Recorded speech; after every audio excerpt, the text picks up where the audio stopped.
మన భారతదేశ ప్రధానమంత్రి గారు ఇథియోపియా దేశ పర్యటనకు వెళ్ళారు.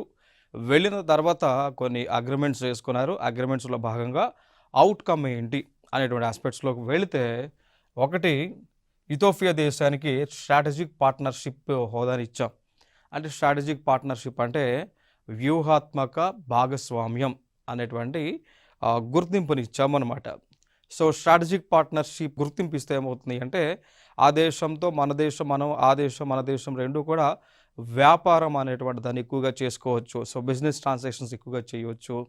సో, శాంక్షన్స్ అనేటువంటివి ఉండవు.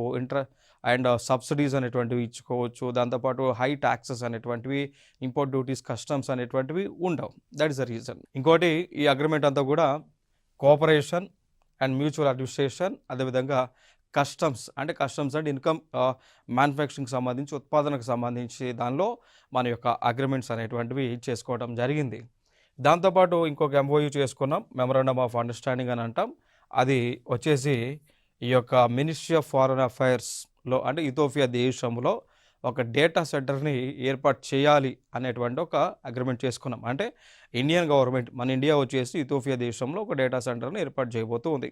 ఇది 2 దేశాలు కలిసి ఏర్పాటు చేసుకున్నటువంటి ఒక అంగీకారం అనమాట. ఇంకొకటి, ఈ 2 దేశాలకు సంబంధించి కూడా ఏదైతే మనకి యూఎన్ పీస్ కీపింగ్ ఫోర్స్ ఉందో, ఆ ఫోర్స్‌లో ఈ యొక్క ఆర్మీని డిప్లాయ్ చేయటం, వారికి కావాల్సినటువంటి ట్రైనింగ్‌ని ఇవ్వటం, అదొక ఆస్పెక్ట్.